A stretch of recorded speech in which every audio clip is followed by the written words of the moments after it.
Hello friends, welcome back to Vishesh classes. आज जो हम करेंगे वो है एसक्यूएल का इंट्रोडक्शन।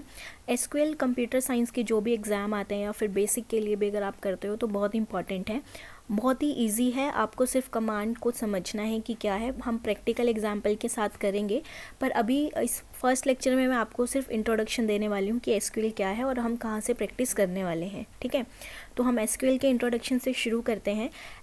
एसक्यूएल का फुल फॉर्म है स्ट्रक्चर्ड क्वेरी लैंग्वेज, जो कि एक नॉन प्रोसीजरल लैंग्वेज है विच परफॉर्म वेरियस टास्क, जैसे कि क्रिएट करना, रिप्लेस करना, alter and dropping tables, inserting, updating and deleting rows in a table और कंट्रोलिंग एक्सेस टू डेटाबेस। हालांकि और भी काम है जो हम आगे डिस्कस करेंगे, बट बेसिक यही है कि जो आपकी एसक्यूएल है वो एक नॉन प्रोसीजरल लैंग्वेज है। नॉन प्रोसीजरल का मतलब है कि इसमें एज सच कोई प्रोसीजर फॉलो नहीं होता कि आपको यही प्रोसीजर फॉलो करना है कि पहले आप ये आपको ये एल्गोरिथम की तरह जैसे कि एक प्रोसीजर होता है वहाँ पे, तो ऐसा कुछ नहीं है। ये एक नॉन प्रोसीजरल लैंग्वेज है जो हम जिससे क्या कर सकते हैं, अपनी टेबल को क्रिएट कर सकते हैं, रिप्लेस कर सकते हैं, ऑल्टर कर सकते हैं, ड्रॉप कर सकते हैं, अपनी रोज़ को इंसर्ट, अपडेट और डिलीट कर सकते हैं, हम अपनी डेटाबेस पे कंट्रोल कर सकते हैं। ठीक है, तो बेसिकली ये है। ठीक है, एसक्यूएल के स्टेटमेंट्स हैं हमारे पास कुछ जो हम डिस्कस करेंगे, जिस पे कई बार डायरेक्ट क्वेश्चन इस पे भी आ जाता है कि डीडीएल कमांड कौन सी है, डीएमएल कमांड कौन सी है, डीसीएल कमांड कौन सी है और टीसीएल कमांड कौन सी है। ठीक है, तो फर्स्ट आता है हमारे पास DDL command, that is data definition language. इसमें क्या होता है कि आप क्रिएशन और डिलीशन करते हो डेटाबेस की टेबल का या फिर डेटाबेस का, जैसे कि क्रिएट करना, ड्रॉप करना, ऑल्टर करना, रीनेम करना। ठीक है, create table, drop table name, table name होगा, ऑल्टर टेबल नेम, रीनेम, ऐसे करके। ठीक है, अभी हम जब प्रैक्टिकल में करेंगे तो आपको चीज़ें और अच्छे से समझ में आएंगी। नेक्स्ट आता है DML, that is data manipulation language, जो स्टेटमेंट्स है फॉर मैनिपुलेटिंग द डेटाबेस, जैसे कि सिलेक्ट, इंसर्ट, अपडेट और डिलीट है। ठीक है, नेक्स्ट आता है आपके पास DCL, that is data control language, जो क्या करती हैं, ग्रांट करती हैं डिफाइंड रोल और एक्सेस दे देती हैं। जैसे कि सपोज़ कि हम एक ऑर्गेनाइजेशन में काम कर रहे हैं। ठीक है, तो सिर्फ मेरे ऑर्गेनाइजेशन वालों को ही ग्रांट किया हुआ है, रोल दिया हुआ है कि मैं उस डेटाबेस को एक्सेस कर सकती हूँ, अदरवाइज़ नहीं। ठीक है, तो यहाँ पे ग्रांट और रिवोक होता है। अगर सपोज़ कि एक एम्प्लॉय चला गया है मेरे ऑर्गेनाइजेशन से, तो मैं वहाँ से रिवोक कर दूँगी कि उसके जो उसके प्रिविलेजेस थे वहाँ से वो हट जाएंगे। ठीक है, तो ये यहाँ पे इसलिए यूज़ होती हैं। नेक्स्ट आता है TCL, that is transaction control language.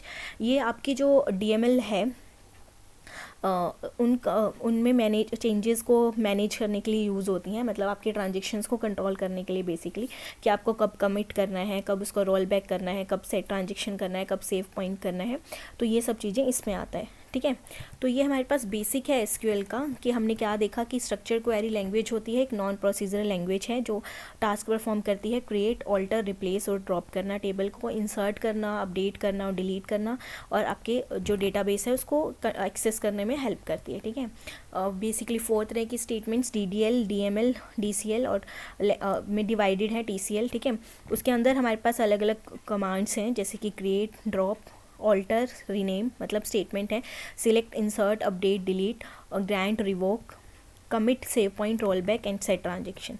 ठीक है, तो ये बेसिक हुआ एसक्यूएल का हमारे पास इंट्रोडक्शन। उसके बाद आपको यहाँ पे टाइप करना है W3 स्कूल्स SQL। ठीक है, आप अपनी प्रैक्टिस भी कंटिन्यू कर सकते हैं अगर आप करना चाहते हैं तो, और फर्स्ट वाले पे आपको क्लिक करना है।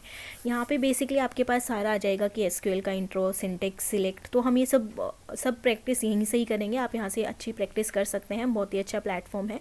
ठीक है, तो यहाँ पे इन्होंने भी बोला है, अगर हम एसक्यूएल के इंट्रो पे जाएँ तो इन्होंने भी क्या बोला है कि एसक्यूएल क्या है, एक स्ट्रक्चर क्वेरी लैंग्वेज है, आपको एक्सेस और मैनिपुलेट करने में हेल्प करती है डेटाबेस, और एक ये become a standard of American National Standard Institute in 1986 and of International Organization for Standards, मतलब ISO के लिए कब बन गई थी, 1987 में। ठीक है, ये इन्होंने पूछा है कि मतलब बोल रहा है कि व्हाट कैन एसक्यूएल डू, तो ये एग्जीक्यूट करता है क्वेरी अगेंस्ट ए डेटाबेस, रिट्रीव कर सकते हो आप डेटा, इंसर्ट कर सकते हो रिकॉर्ड्स, अपडेट कर सकते हो, डिलीट कर सकते हो, न्यू डेटाबेस क्रिएट कर सकते हो, उस डेटाबेस में न्यू टेबल्स क्रिएट कर सकते हो, स्टोर्ड प्रोसीजर क्रिएट कर सकते हो, व्यूज़ क्रिएट कर सकते हो, और आप अपनी परमिशन भी सेट कर सकते हो, जैसे कि हमने अभी पढ़ा उन स्टेटमेंट के थ्रू। ठीक है, कमांड्स के थ्रू। ऑल्दो ये एक मतलब ISO स्टैंडर्ड है, पर इसके फिर भी डिफरेंट वर्जन्स हैं। ठीक है, उसके अलावा using SQL in your website, कि आप अगर वेबसाइट बिल्ड कर रहे हो तो आपको डेटाबेस तो आपको क्या क्या ज़रूरत पड़ेगी, RDMS डेटाबेस मतलब कोई भी SQL सर्वर, MySQL और MS access. To use server side scripting language आपको वहाँ पे PHP IISP SQL यूज़ करना है to get the data you want, और या फिर आप HTML और CSS यूज़ कर सकते हो अपने पेज को स्टाइल करने के लिए, ठीक है। तो यहाँ से हम सब बेसिक पढ़ेंगे कि उसका बेसिक सिंटेक्स क्या है, क्या सब कुछ है, तो हम वहाँ से देखेंगे कि कैसे ये काम करता है, जो हम नेक्स्ट वीडियो में करेंगे। अभी के लिए इतना ही कि SQL के इंट्रोडक्शन क्या है।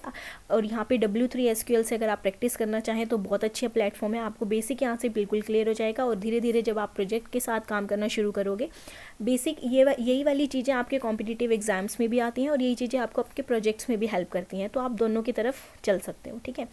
तो मिलते हैं हम नेक्स्ट वीडियो में। मतलब ये जो वीडियो है वो सभी कंप्यूटर साइंस के स्टूडेंट के लिए है, या फिर जो भी विलिंग है SQL को सीखने में उसके लिए भी है, ठीक है।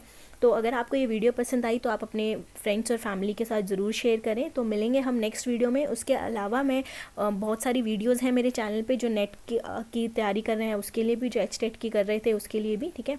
उसके अलावा नेट के पेपर 1 और पेपर 2 दोनों की ही वीडियोस हैं, तो अगर आपने वो वीडियोस नहीं देखी और अगर आप नेट की तैयारी कर रहे हो तो आप वो भी देख सकते हैं। उसके अलावा कॉमन चीज़ें भी हैं कि आप गूगल शीट्स को कैसे यूज़ कर सकते हो, गूगल स्लाइड्स को कैसे यूज़ कर सकते हो, तो वो सब चीज़ें भी मैंने ऐड की हैं, ठीक है। तो मिलते हैं हम नेक्स्ट वीडियो में। Thank you.